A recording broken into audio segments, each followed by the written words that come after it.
Hello everyone. Today I'd like to talk to you a little bit about EMDR and how that differs from talk therapy. Before I do that, I'd like to be able to define two words that are quite often used interchangeably when referring to the same thing. We often use the word mind and brain when referring to what sits inside here. Our brain is the organ of the body.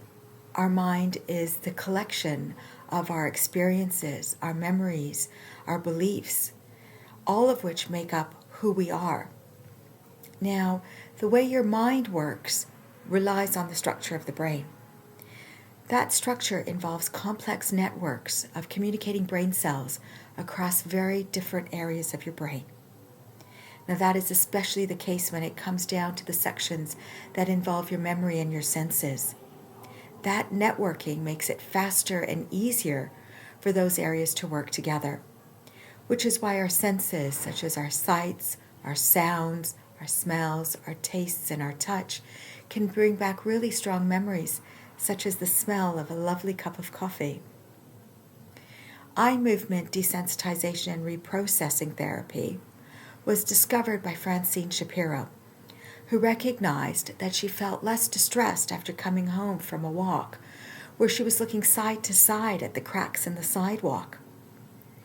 Now, EMDR is a brain-based therapy, which involves bilaterally stimulating the brain using your auditory, visual, or tactile senses while you process the distressing memory. This is where we bring together our sensory perception.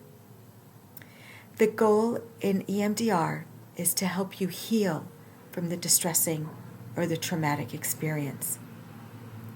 Now, when we experience events in our life, we process these events and store them into the correct file folders while we sleep at night.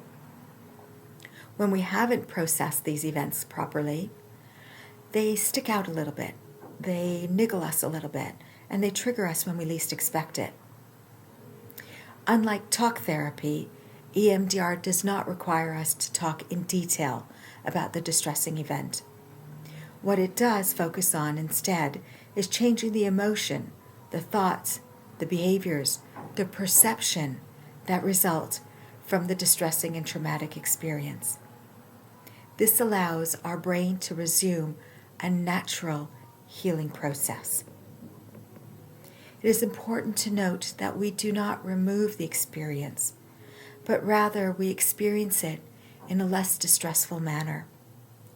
And rather than look at that experience in a negative, maladaptive manner, we look at it through the lens of healing.